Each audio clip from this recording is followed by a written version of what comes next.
Uh, we had the pleasure of having Pat this morning. I think he needs no introduction. He recently has had over 600 papers. What an achievement! So congratulations.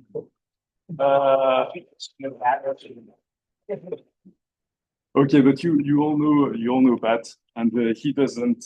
Well, he has a nasty habit of actually making the life difficult for the chairman. So I figured I will have some help. This is the 4th of July. That's why he's speaking today, especially. So whenever I start doing that, you need to stop. So don't worry, this is clean, much cleaner than the gentleman here. Show more respect to the dad. So look for the way. Well, more than one of us prepared something for the 4th of July. So this is on, so I think you stay here. That's right. On microphysics of the tokamak density limits, that's not a typo, and it's not, neither is it trivial in the sense it's not simply referring to H mode and L mode. And with an emphasis on strong particle transport, scalings and mechanisms, and the role of radiative condensation, which is intimately tied up with the business of Mars. But we'll get, I noticed there came nowhere near that last time. Soil was surprised. I put a lot of emphasis on power scaling, but I should say at the beginning, power is really a lousy way of putting it, but like power thresholds in the LH transition, but we're stuck with it. So, even if the language is suboptimal, one has to speak it. But I'll talk about a bit what's really going on. And since it's the 4th, I couldn't resist a little historical note. Featuring, by the way, an early Franco-American collaboration. Do anybody know what this is a painting of? So this is the surrender at Yorktown, which ended our Revolutionary War. So well after the original July 4th. And it's frequently advertised as Lord Cornwallis surrendering to George Washington. But politics was in play even back then. Cornwallis was too chagrined and too embarrassed to have to surrender to a mere colonist. So he sent his underling to lay down his sword or whatever. Washington, who is actually over here, for those of you who might recognize him, he was not going to stand for that. So he sent his underling to deal with Cornwallis. So in fact, that the picture in principle has nothing to do with either.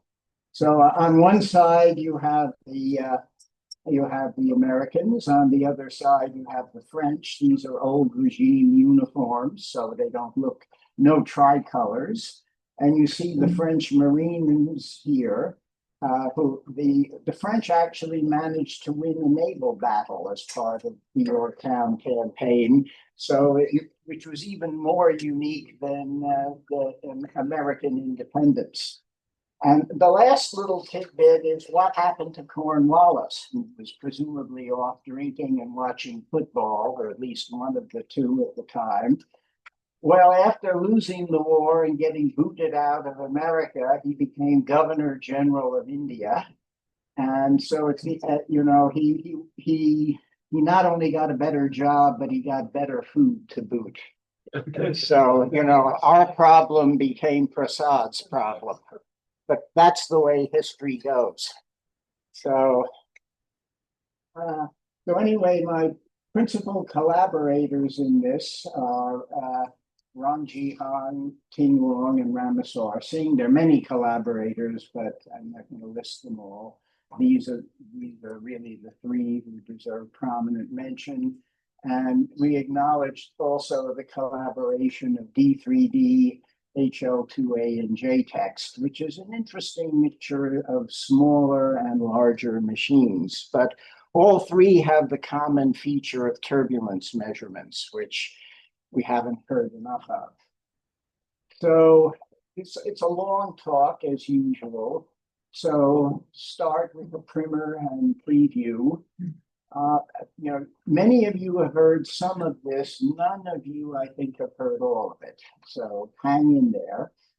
So we'll talk about the density limit and the role of edge shear layer dynamics. We talk about some theoretical issues, and then have a first look at the physics of power scaling, where of course the power is actually the surface heat flux.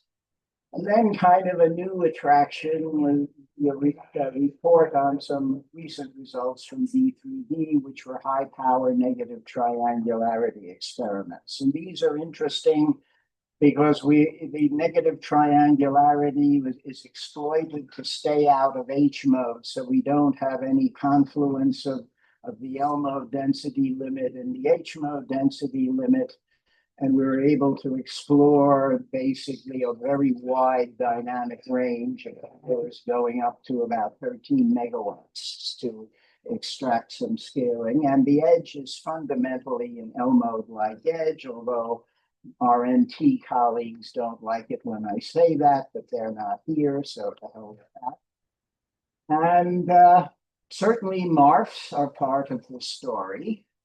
But if we want to talk a little, the MARF is actually an extremely interesting beastie. It's almost certainly a radiative condensation instability. And what's going on in this is some interaction of radiative condensation and turbulence. By the way, this is a huge industry in the physics of the interstellar media, which might be a topic for, or an element of future festivals. And I'll, in the spirit of talking about what you don't know, I'll at least start here. But I mean, there's a long way to go on this problem. And there's some interesting parallels with combustion theory and then conclusions. So this is very much a mixed experimental and theoretical approach, probably more experimental. There's an emphasis on dynamics. As I say, really a focus on the L mode density limit, and very much in the perspective. I mean, ultimately, you have to have a view of these things. The density limit as a type of confinement transition. We have this, everybody, I hope, knows about L mode and H mode, but in a sense, there's another end of the stick that one can explore. And I focus exclusively here on edge fueling. I mean, there's of course the whole game of shooting in the pellet to jack up the density, but I think that's in some sense not practical, particularly for burning plasma experiments like Spark or BEST. So let kind of give you more of a preview. I suppose, unless you've been under a rock for 50 years or so, you've heard of Greenwald scaling. I'll say more about that, which is, it's become kind of the sacred cow of the density limit business. And it's simply the line average density proportional to the current. And it is, well, it is most, did you send the right version, Guillaume? Because I corrected this last night. All right. Well, anyway, wrong is a little, it's severely incomplete. I changed it to severely incomplete, but it's wrong is fair. And it's, of course, the entry is, of course, the appearance of multiple limits and power scaling. Interestingly, at roughly the same vintage as Greenwald, there is this thing, the pseudo scaling from the Stellarator, only 2 years later, which I think, although never mentioned, is approaching the mainstream, also incomplete. And what the feature there is, of course, a noticeable dependence on power. Obviously, current is irrelevant in the stellarator, and where things are heading is a kind of unification of Greenwald and pseudo, and we'll talk more about that.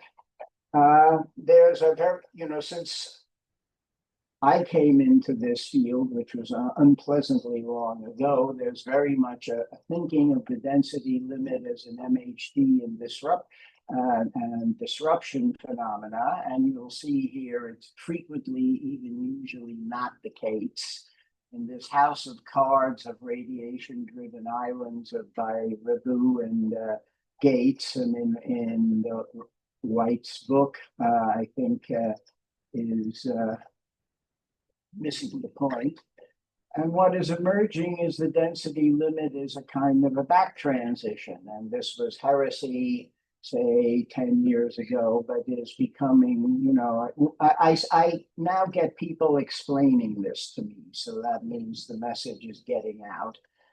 And the idea all along has been that radiation triggers MHD, and really what seems to be going on is radiation is triggering transport by cooling and changing the regime of the turbulence.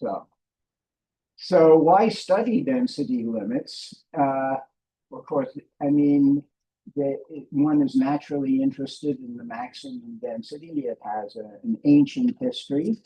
Long before Greenwald, actually. And one is interested in principle, both the core and the line average and the edge. It's a fundamental constraint on the operating space. It contributes to the Lawson number.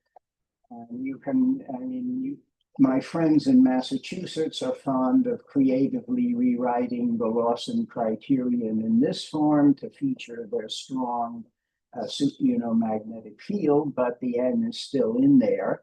More importantly, the fusion power gain tends to go as the square of the density. So that tells you again, a burning plasma experiment is going to want to operate at high density, and all the plans are thereof.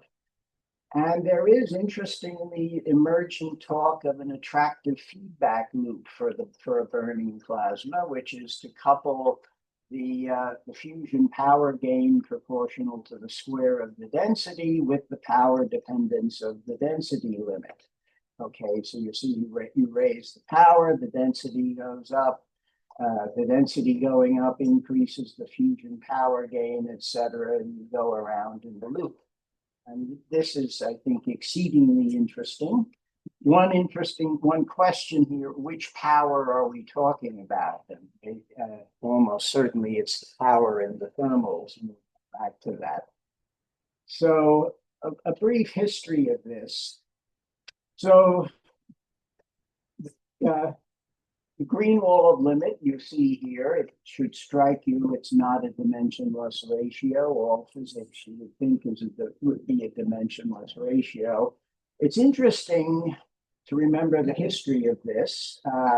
By the way, this dates from the days not of Alcator C mod, but Alcator C. So maybe Xavier is the only other person in the room who remembers Alcator C, which is a great device. And it was interesting because Alcator C had a higher current than CMOD, and they had really serious problems with the discharge termination. So they were doing sort of termination studies. And Greenwald noticed that as he was reducing the current, the density always followed.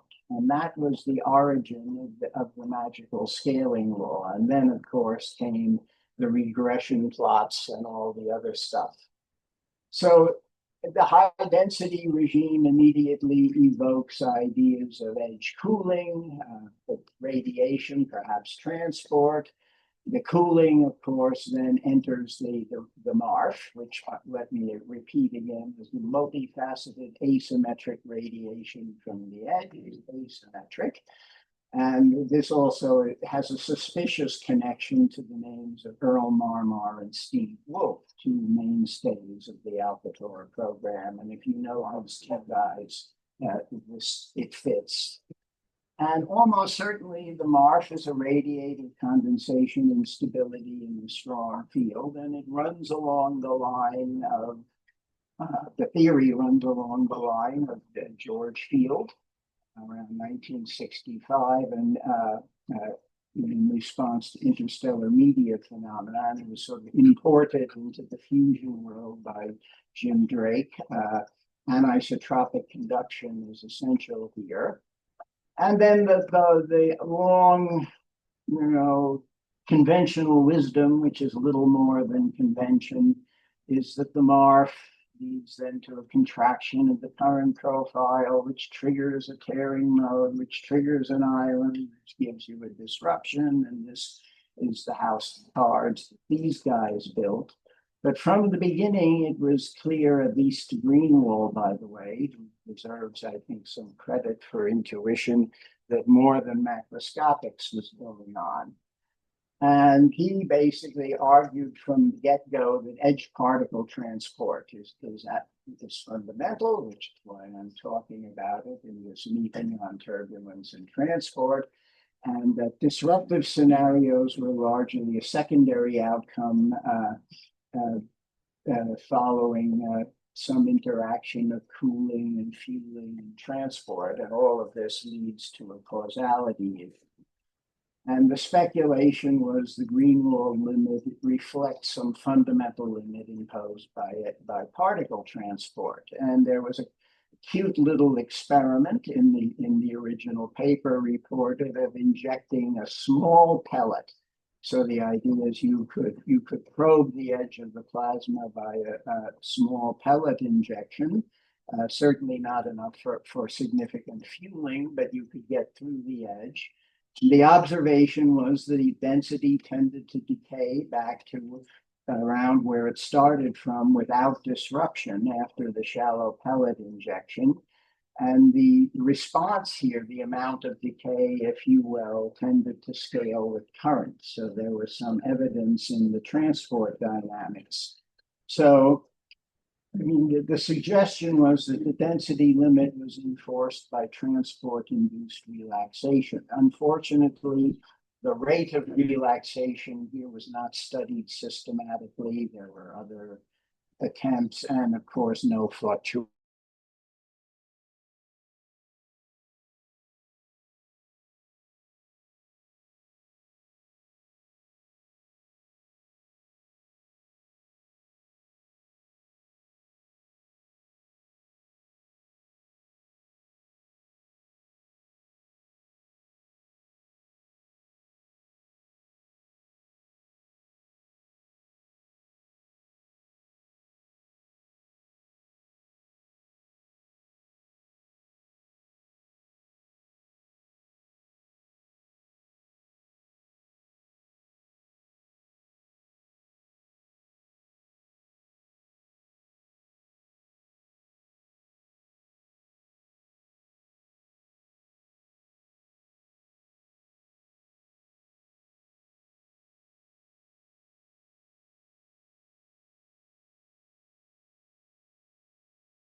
Well, speaking of the edge, one important element in this story is the edge shear layer, which is a universal in Togamax, of course, even in L mode. And I was interested in the first day, I think it was Patrick Taman, had a view graph from Christoph Ritz around 1990, which is talking about all this. And it was realized early on that there was an existing shear layer, and the shear layer tends to impact and regulate the turbulence dynamics even in omega L mode, and of course is greatly enhanced in H mode. And here you see the difference in the phase velocities on the open and closed field lines, and in particular, the decay of correlation across the shear layer, which is a hint of some the change in correlation being a hint of the effect of the shearing on the turbulence. So there's evidence for confinement improvements and velocity shear, maybe suppression is a little strong modification of edge turbulence universally. So it begs the question of the role of the shear layer in the density limit. So then more recently, interest in this took hold. I mean, we talk about a few experiments. One was by Yu-Hong Chu and Carlos Hidalgo. And this basically was a study of long-range correlation versus line average density. And long-range correlation sounds like this mystical idea of studying long-range toroidal correlation between 2 points ostensibly at the same colloidal position as you journey around the device. But what it really almost certainly is a study of the effect of the zonal flow, which is toroidally symmetric, as we've heard. And the interesting thing was that the long-range correlation tended to decay precipitously as the density increased. So this became a hint that the density limit was related to the edge shear layer density. And this is occurring near the edge, and it occurred, by the way, there were experiments both in Textor, which was a now deceased tokamak, and TJ2, which is a stellarator in Spain, which is a similar manifestation in both devices. And then, more recently, there were a set of experiments on HL2A by Ranji Han, which somehow this got cut onto this slide, which started to look at the flow production as one approached the density limit. So, I mean, these were nice studies of fluctuations across a scan of N over N Greenwald. I mean, something visually striking is as you ramp up N over N Greenwald approaching unity, you start with the familiar tilted eddy and tend to find with a more isotropic distribution. This is 1 centimeter inside the last closed flux surface, and as I said, this is a joint PDF of V radial and V theta. The tilt is lost and symmetry is restored as N goes to N Greenwald. And this is consistent with the drop in Reynolds power, which we'll show in a second, which indicates weakened shear flow production by Reynolds stress. And I think maybe more interesting plot was then, or study was to look at, this is the Reynolds power. By the way, this is an extremely important quantity, often, I think, usually ignored in computer simulations. Very few people bother to compute it. It's generalizable to include all beloved kinetic effects. And it's the indicator of production. So it allows you to separate the question of production from damping of the shear flow. And part of this experiment was to study the behavior of this as a function of N over N Greenwald. And another part was to look at the behavior of the Reynolds power and the particle flux as a function of adiabaticity, which is related to this goody C, which is another very unfortunate notation. I think because it leaves out the frequency, and better to think of alpha, write it as alpha, and it means K parallel thermal squared over omega nu. And to state the obvious, this is not simply collisionality. It's quite possible to be collisional and yet adiabatic in the moment because of the omega. And anyway, you see very clearly a drop in the Reynolds power as you,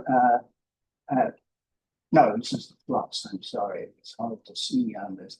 An increase in the flux as you go to lower values of alpha, and at the same time, concomitant with the increase of the flux, you see the drop in the Reynolds power. It comes very clearly. So there's emerging a picture of the density limit is related to the degradation of the edge shear layer, and that degradation is a drop in the production of the zonal flows, and it's starting to point at adiabaticity, alpha, as a key parameter. So we want to look in depth at some more recent experiments. Okay, and these are listed here, and there's an overview in a paper and Filtrans from the workshop at Yasmin, Rouge, and Humran. And these were very much sort of theoretically motivated experiments.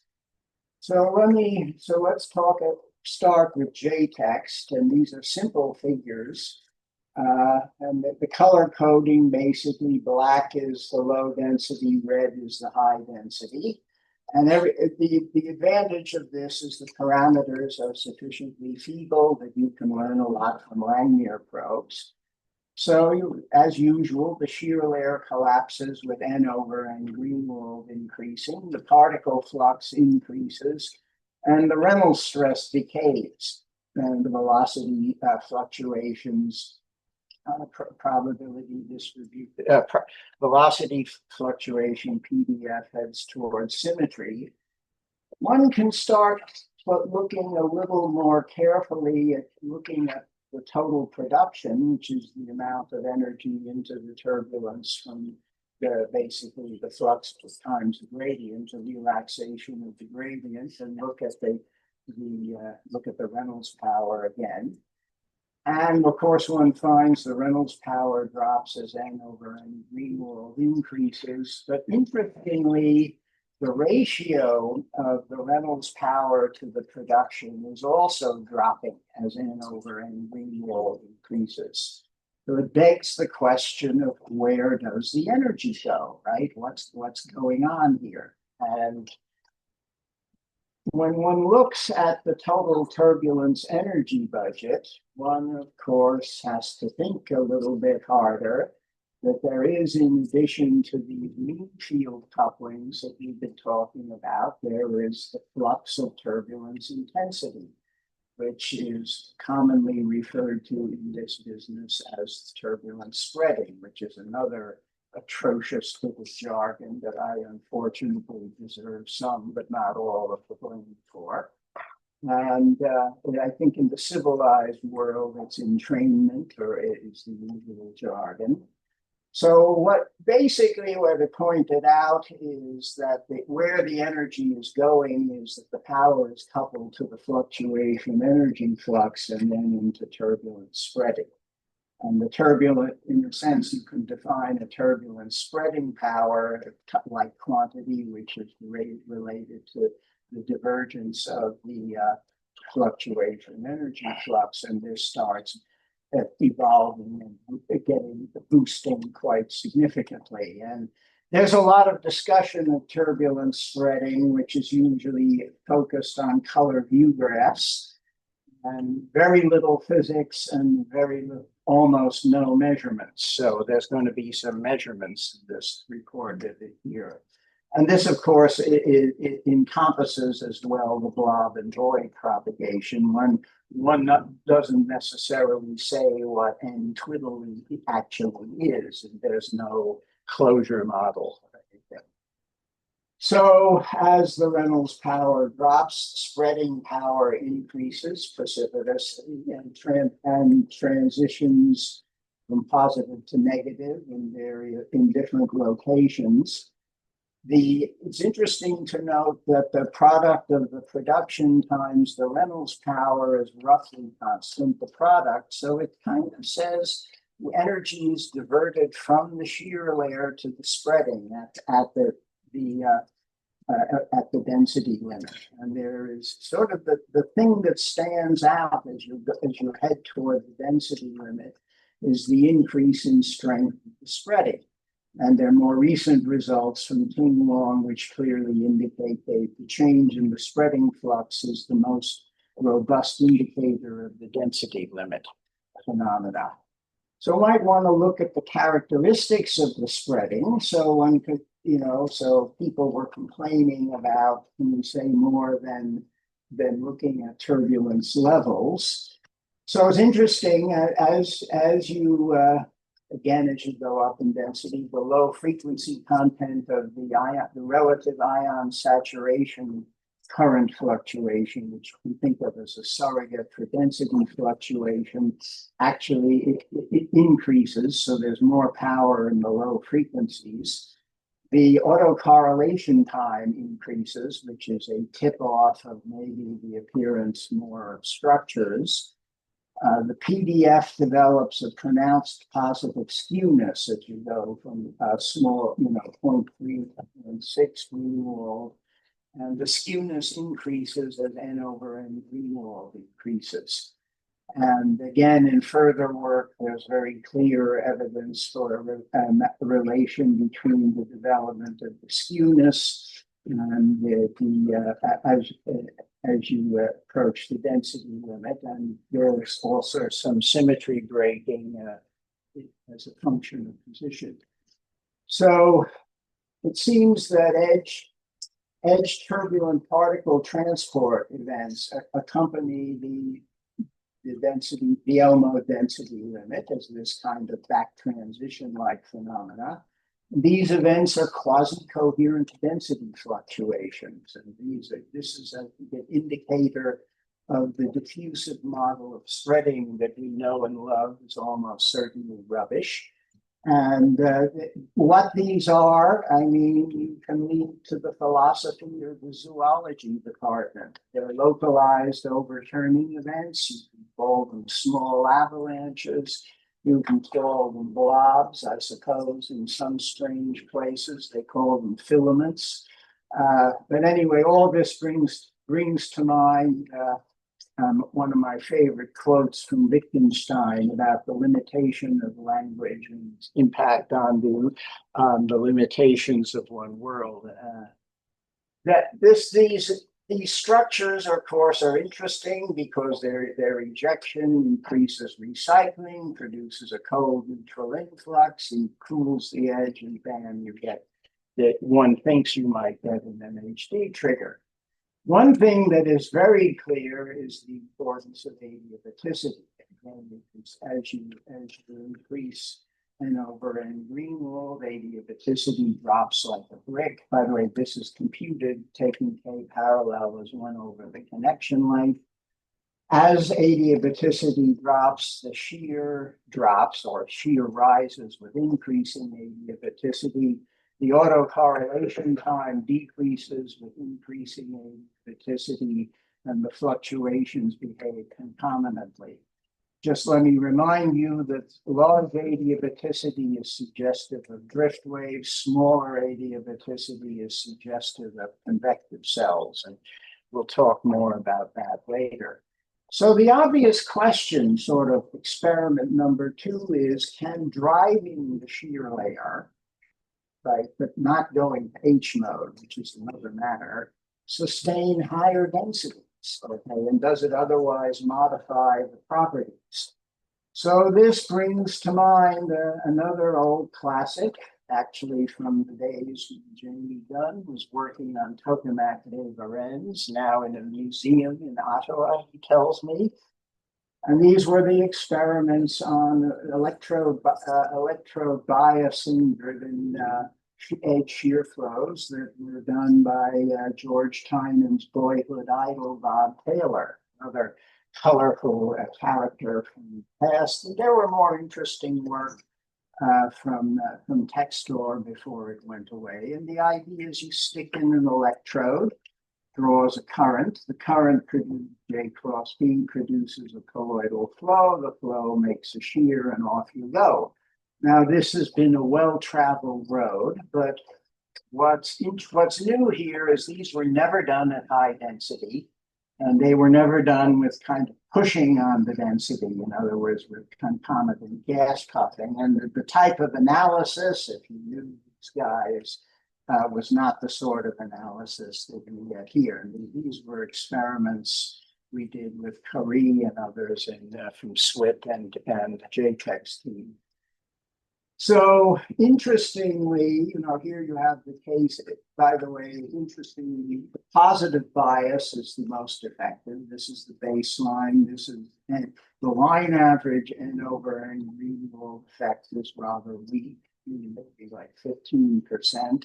Not much negative bias doesn't go anywhere. It's interesting. You always think of an E field well for H mode, but in these experiments, it's the positive bias that has the universally the strong effect. However, the edge density does respond quite significantly. So the edge density is essentially doubled by the positive bias. The key parameter, or a key parameter that stares you in the face once again, is our friend alpha. And it systematically goes with the positive bias. The other thing that's quite striking, as you'll see, is the turbulent spreading is quenched by the positive bias. So here you see the development of the shear layer, the change in the Reynolds stress. By the way the bias that probably affects the Reynolds stress is changing the eddy alignment. So the actual impact on shearing is an interplay of the bias and the Reynolds stresses. But let me move along here. If you look at the turbulent spreading, which is easily calculated, B radial N squared by probe, you see quite a significant drop in the strong bias state. The density fluctuations also drop significantly.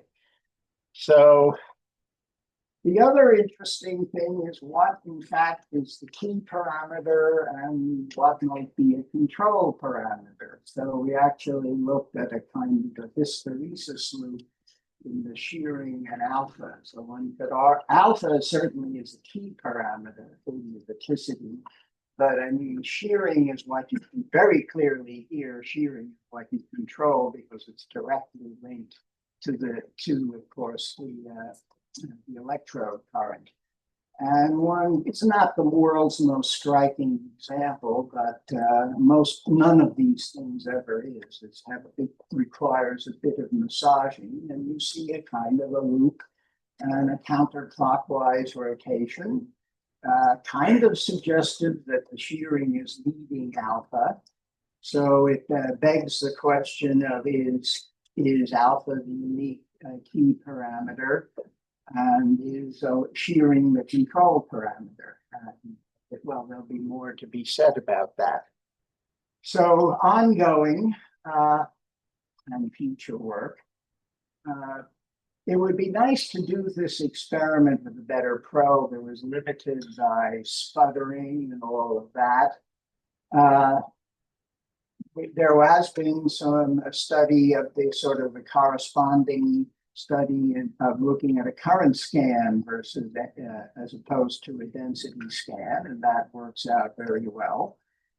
And there have been, and this is a particularly interesting paper, obtains further work on the physics of spreading. So there is a strong link of spreading to blob emission. And the strong spreading events are dominated by blobs, great big beautiful blobs, one might say. And there's not such a strong correlation between the spreading and the particle flux, which is really spreading stands out as the signature fluctuation feature. So let me switch to some theoretical matters on shear layer physics and also the matter of current scaling, which has always been a puzzle to me. So, we again referring to why do zonal flows happen? A nice sort of physical picture as opposed to a bombardment of computer view graphs that I always like is due to Held via Jeff Vallis's GFD book. And it was the observation that if you have Rossby waves or drift waves, if you causality, which means you have a localized source and no funny business at the boundary, there has to be outgoing waves. And intrinsic to outgoing drift waves is an incoming momentum flux. So what that says is that basically to get outgoing waves, it forces a particular sign on the product of Kx, Ky. That sign propagates into the Reynolds stress with a negative sign there. So outgoing waves then means kind of an influx of momentum. You've got to conserve momentum, of course. So if you start spinning up in one direction here, you have to have a little bit of spin up in the other direction in the neighboring locations. So you kind of see how a localized source will induce a breakup into kind of a bands of zonal flows, and you can declare victory, right? You get a shear layer spin up of sort. This does not work in the hydrodynamic limit. So it has to go Wakatani for hydrodynamic convective cells, right? This nice link between the group velocity and the Reynolds stress is broken due to a major change in the dispersion relation. And the energy flux is not simply proportional to the momentum flux. So eddy tilting does not arise as a direct consequence of causality, and zonal flow generation is not a natural outcome anymore in the hydrodynamic range. So the physical picture changes, by the way, quite independent of the type of mode. Let me just say this is a festival. We had many years ago Michael McIntyre in one of these. It was a very entertaining time and instructive, and he was always on about the wave turbulence jigsaw puzzle. And I never quite figured out what he meant, but I think it has something to do with this feature, that the wave physics is intrinsic to the zonal flow generation. So, of course, there have been simulations in these simple systems. Some of the audience is now on its second or third iteration of these kind of studies, and these bear out the picture quite nicely. All noted a weakening or collapse of the ordered shear flow in the hydrodynamic regime and a transition to sort of a 2D vortex turbulence. And so this is a kind of a generic outcome. The current scaling is interesting. How the hell does the shear layer, how do you link the shear layer to current? And the natural thing that stares you in the face is the shear flow or zonal flow in response is linked to the neoclassical dielectric. This is the point of the Rosenbluth and Hinton studies, and the neoclassic dielectric depends sensitively on the colloidal field, and that of course comes through the colloidal gyroradius as a screening length. So the effective zonal flow inertia is lower for larger current. So, by the way, it also points when you look at similar things in stellarators.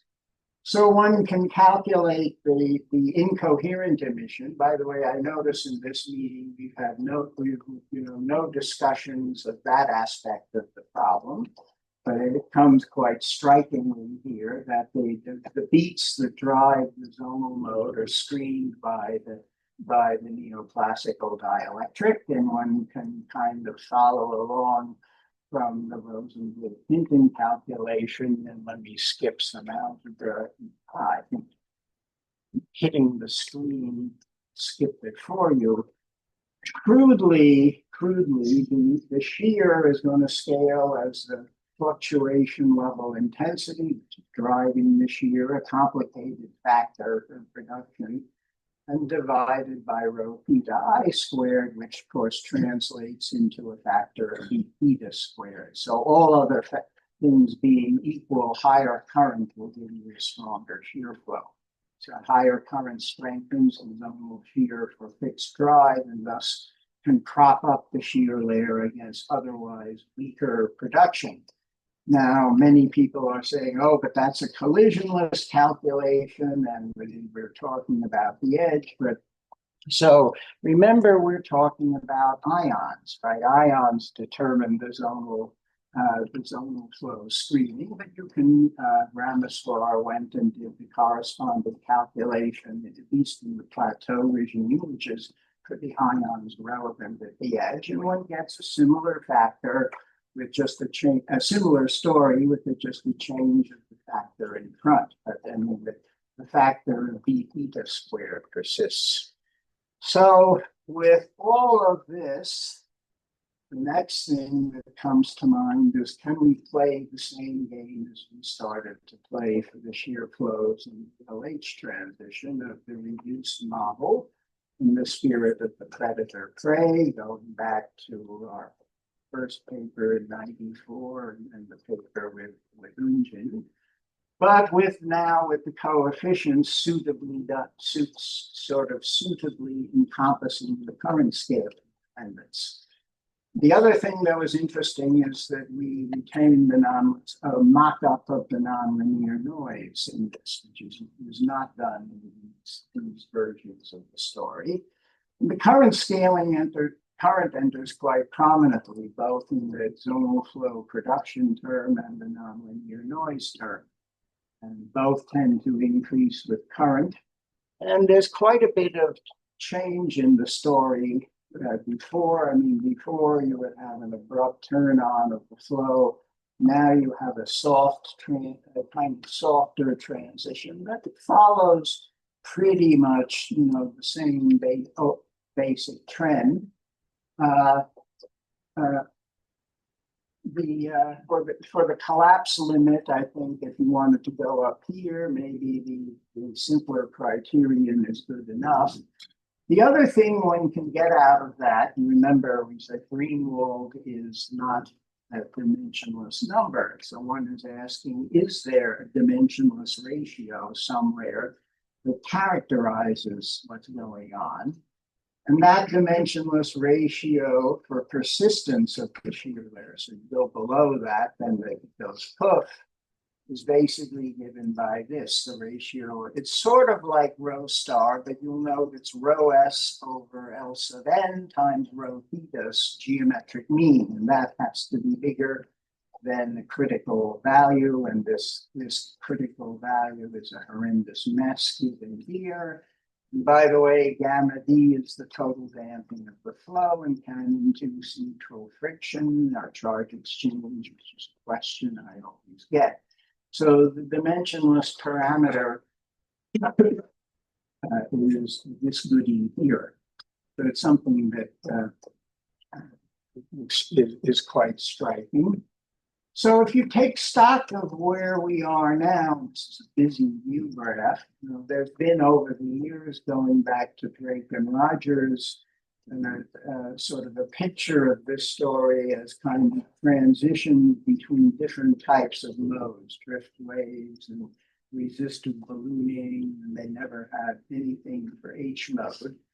And I think what's coming is what's emerging is a kind of a unified picture of the edge shear layer as an order parameter, which can transition from a modest state in L mode to, of course, a strong shear layer in H mode, and then collapse will become exceedingly weak as you approach the density limit. So I tend to think the evolution of from L mode to the density limit regime is a kind of back transition. And the sort of S curves with the variation with alpha that we saw from Oscar's friends the other day, I think are quite consistent with this view of things, and to me it's a more attractive picture. So the next question is the issue of power scaling. Right? So this is an old story. I mean, in Europe, there's this paper of Zanka, which is essentially a data fit, indicating there's some rather modest power dependence. I first heard about power scaling from Bruno Toppi when I was a student, but one hears about everything from Bruno Toppi. And in some of the recent work, Giacomin and Ricci also were claiming power scaling theory in their simulations. The thing that stares you in the face is, of course, the edge heat flux. The ion heat flux at the boundary, of course, will drive a shear layer. And this is really what the LH power threshold means, and this is critical to the LH transition mechanism.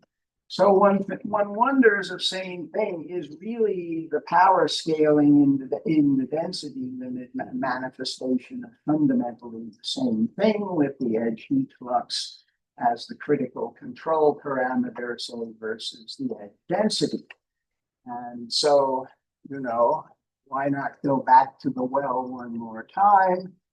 So we took the model, the Kim-Diamond model, and juiced it up a little bit. So you evolve a turbulence intensity, a zonal flow intensity, and now instead of a pressure, split it into temperature and density with separate control parameters on the temperature and density, one being the heat flux and one being the particle source strength.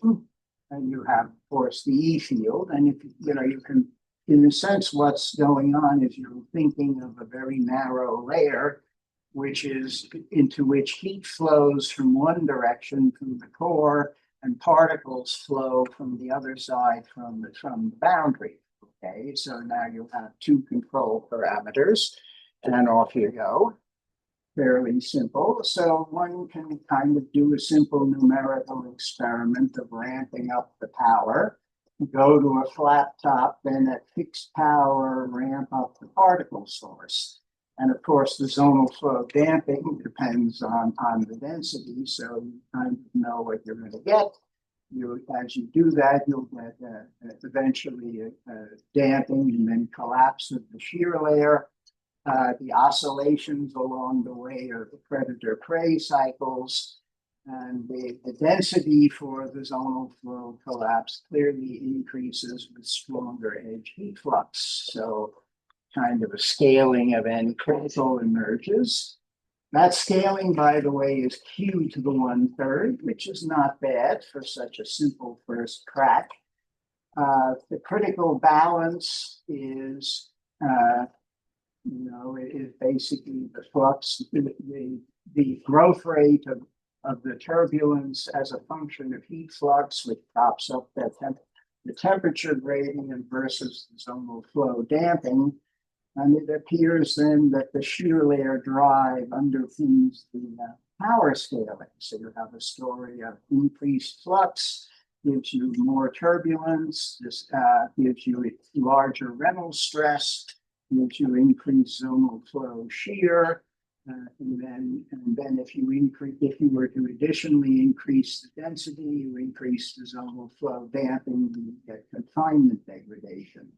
So this is attractive, and there's unavoidable model dependence in scaling, which one can live with.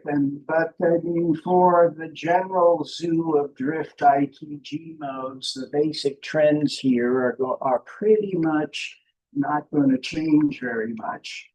One other interesting thing was, of course, all of this was below the LH transition. We're not going there in this talk.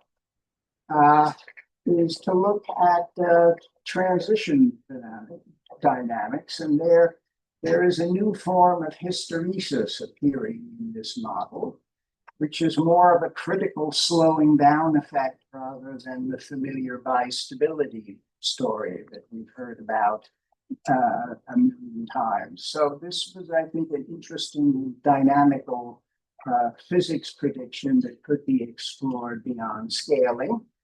The other interesting thing is, of course, there ought to, if there's a power dependence and we're talking about flows, there really should be some sort of torque dependence.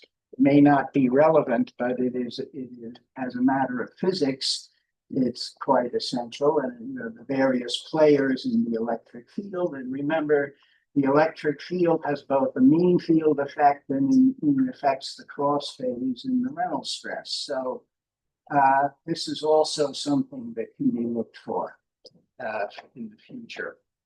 So this sort of partial conclusions at this stage is that density limit is appearing as a back transition type of phenomenon related to shear layer degradation, strong turbulence spreading, which can be referred to as blob emission, if you like, is a key player. The adiabaticity parameter is a key parameter, but not the only one.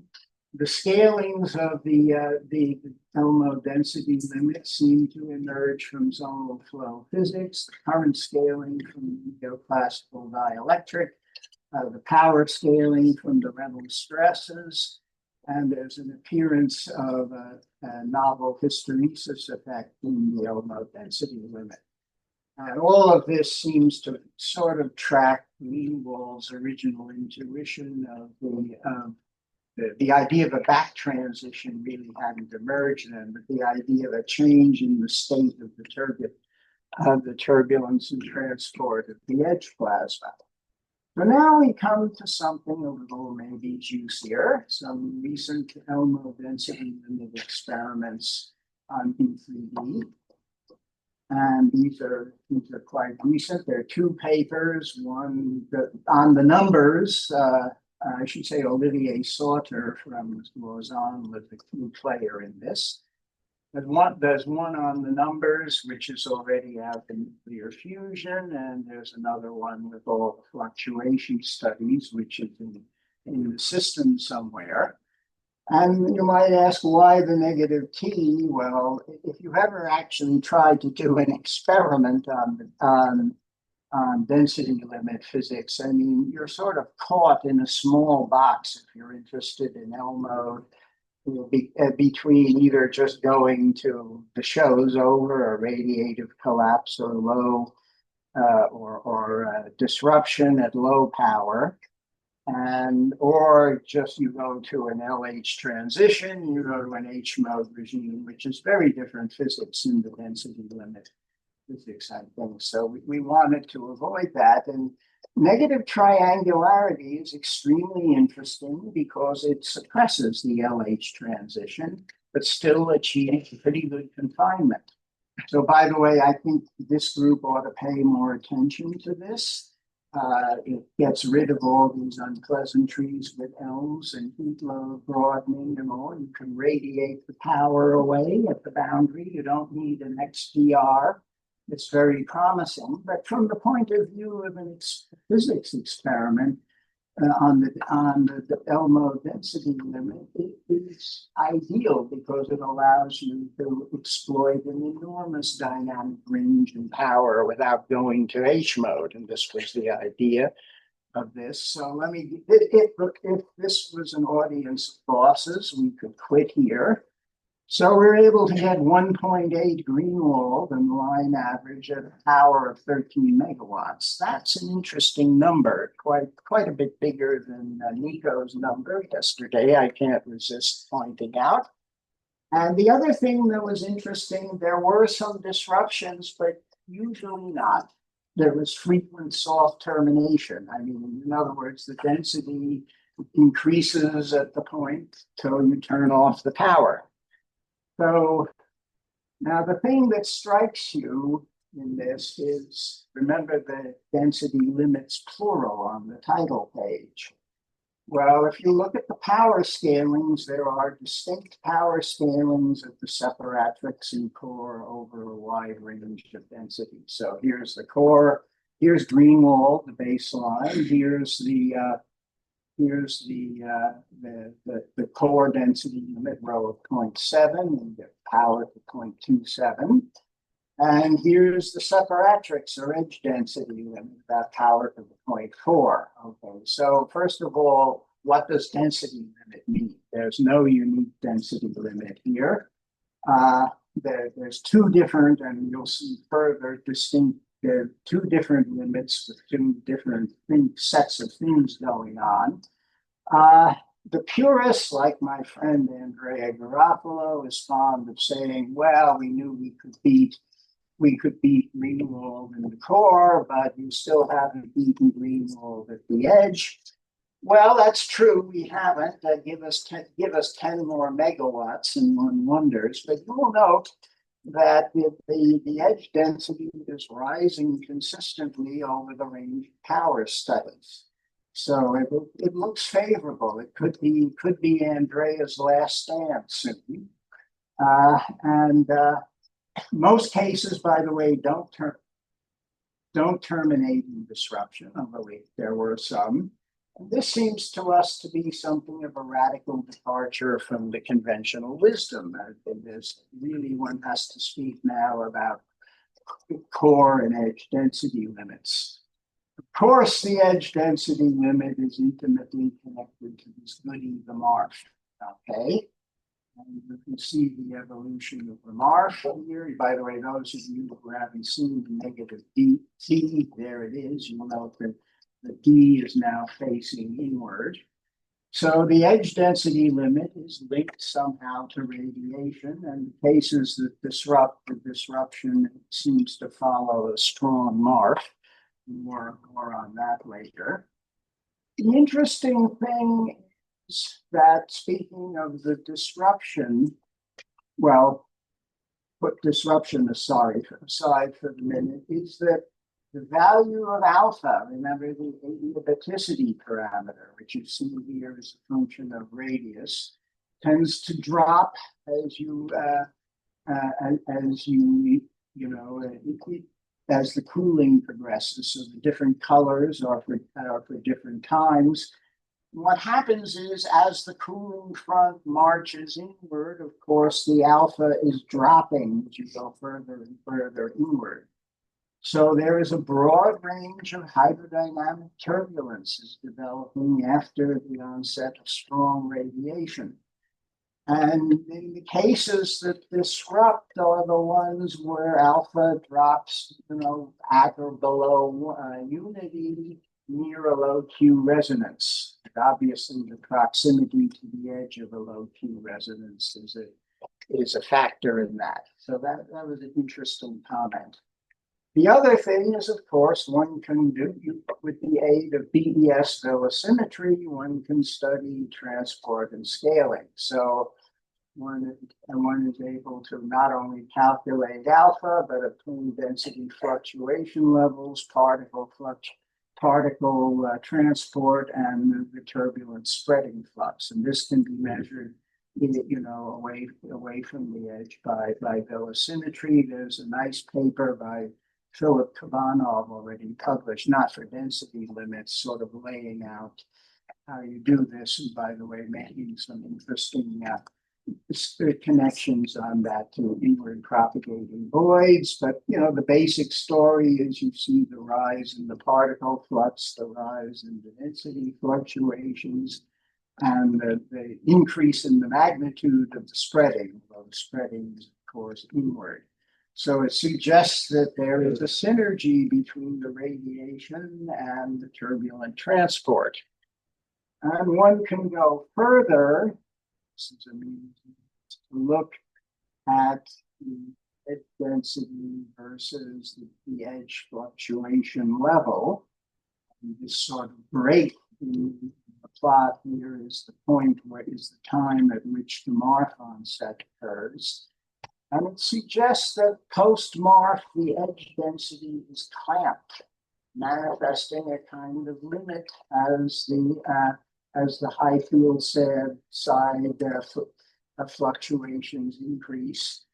And it says the larger fluctuations and density saturation, in other words, the kind of the abrupt transition to a stronger transport regime is following the radiation onset.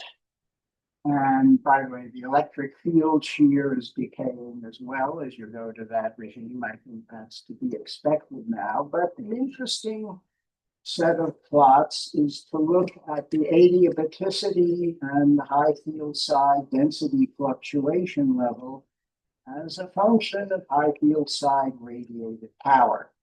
Okay, so at larger radiated power, the alpha drops like a brick, which is just telling you you're cooling the edge. So alpha will scale adiabaticity, which scales strongly with temperature, which is dying.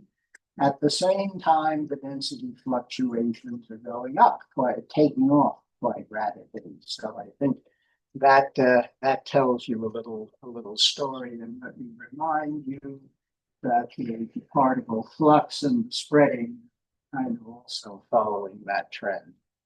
So about the core, you almost forgot about the core. Well, this was a well-diagnosed experiment. There was Lothar's beloved DBS, there was beam emission spectroscopy, there was some scattering, all sorts of goodies. So there was simultaneous fluctuation studies both at the edge and the core.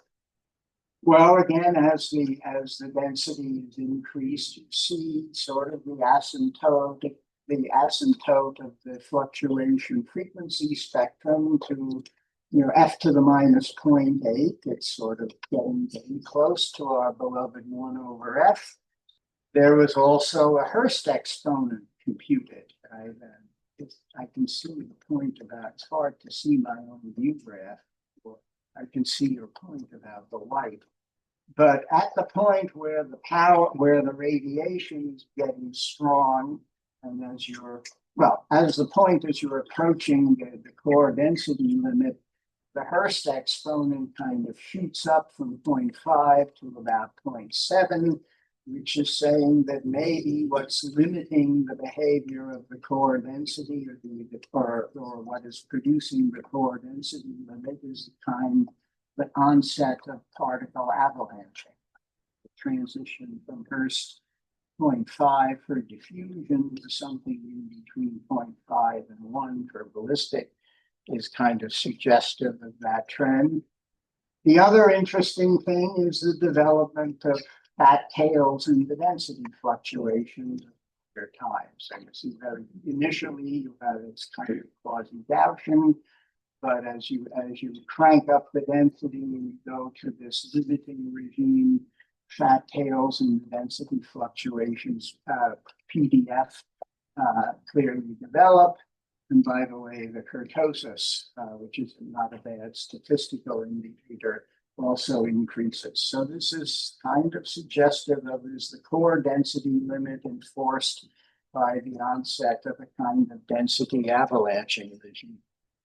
So what have we learned? It seems there's no single density limit.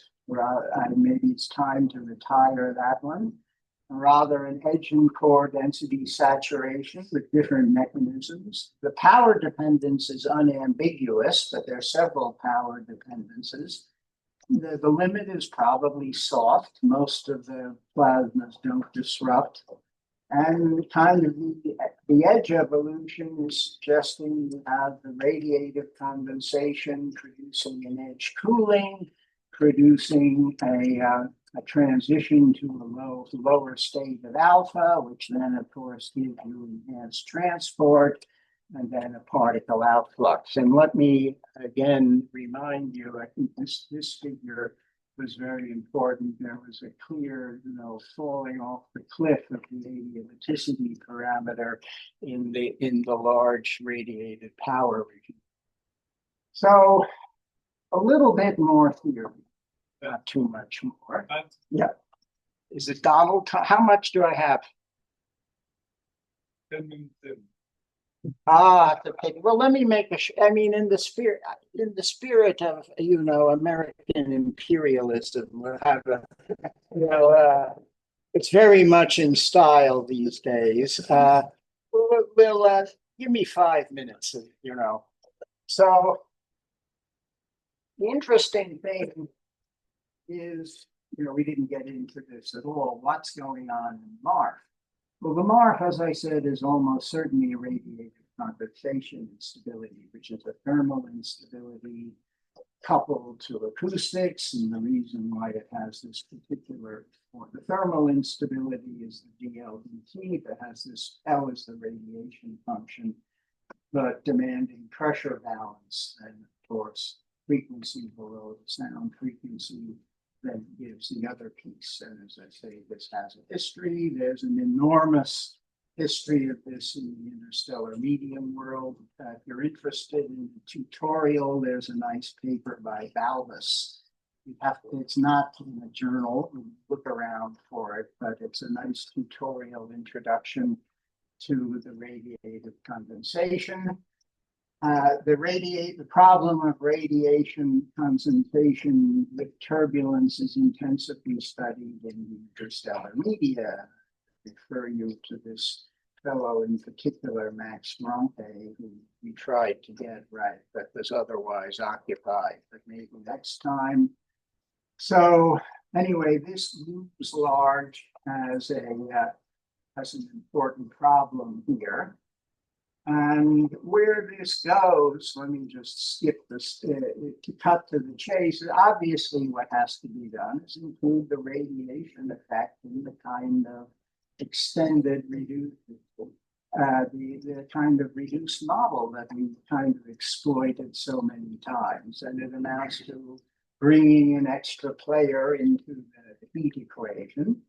So now the heat is determined by the heat influx, the flux into the edge layer by the core versus transport, as we've always had, but now also versus the local radiation. And this becomes a kind of simple mean field temperature equation. And the interesting thing is that if one wants to ask about the physics, say, of the power scaling, the power is embedded in, of course, the heat flux Q, and one would like, what's competing against that? Is it the transport or the radiation? Well, in reality, it's both. It's both. So one is interested in the ratio of these two things. And that ratio has an interesting physical interpretation. It is a kind of a variant of the idea of a Dam-Kohler number, combustion. Dam-Kohler number is essentially the ratio of the turbulence time to the combustion reaction time. Here is the ratio of the turbulence, the turbulent transport time through the layer to the radiative condensation time. In combustion, a large Dam-Kohler number means reaction is short, which means you burn quickly, which says you get a flame sheet. A small Dam-Kohler number tells you mixing time is short, so you have a kind of more mixed flame state. And the interesting thing where this is going is that probably what's happening here is that the radiative Dam-Kohler number rises as the radiative condensation progresses, but that must necessarily stop as you start losing the energy. So that will then drop, and then you will get a transition to a low Dam-Kohler number, which is dominated by transport, which is dominated by transport. And you can build all this into the model. And the one interesting thing is this is going to head when you go to 1D to cooling fronts. So that becomes a topic for the future. Let me see, okay, we can, in the interest of time, skip the partial conclusion, but let me comment on some speculations. Ultimately, it seems to me a good bet for this soft density limit is when the density, remember the radiative condensation growth scales as n squared. So when the radiative condensation is strong enough to knock you into a low alpha regime, and which is a regime of strong turbulence and strong transport, producing this kind of clamping of the edge density, that probably is a good working estimate of what might be the actual limiting density. So, and that we kind of think that that is what's underpinning this kind of soft type of density that's appearing. The other question is, if you want to think about a burning plasma, really going back to the power scaling question, probably the P here has to be interpreted as the power in the thermals and not necessarily the power in the alphas, which tells you the density limit is quite likely going to be linked in the burning plasma to the business of the alpha channeling and the alpha channeling efficiency. The other thing is, it seems to, that going back to field 65, of course, he realized that thermal conduction is the main controller on the radiative condensation. And that stared you in the face. And of course, this is why turbulence is important in that story. But one wonders about using an edge stochastic layer, using stochastic magnetic fields to increase thermal conduction in a small region to control perhaps the business of edge mark and so forth as a possibility. And this, I think things that can, if one is interested in raising the edge density, which one is, this is perhaps becomes a kind of an interesting lever on the problem. And with that, I will obey the president and stop. Thank you.